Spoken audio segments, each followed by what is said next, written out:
Min, what has been announced so far from Beijing?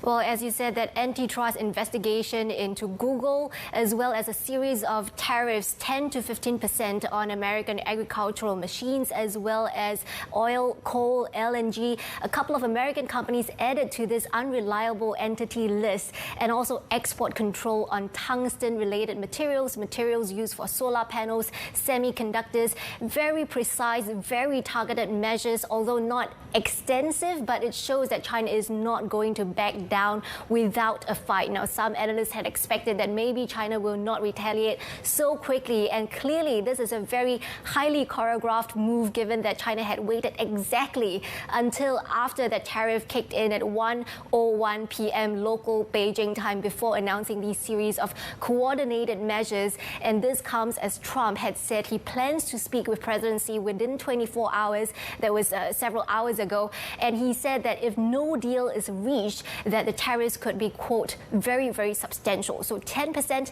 is just the starting point. It could go up or go down from there, depending on how negotiations go.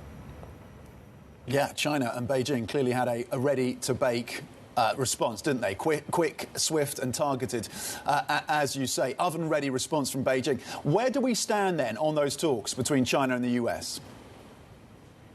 Well, there's really an infinite number of ways that negotiations could go. And one thing that China could do is maybe to return to that starting point of the first trade deal that was struck with President Trump in his first term in office, committing to buy maybe a certain number of a certain amount of American products in exchange for other things that they want. For instance, more market access into the U.S., or perhaps being able to buy what they want to buy, including advanced semiconductors, for example.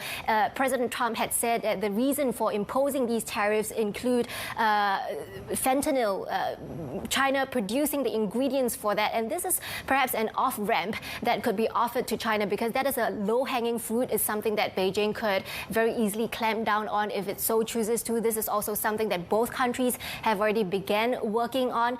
So that's one possible thing. But again, you know, many of these measures, they're not that easy to undo. Once you're on an entity list, it's not that easy to get off it.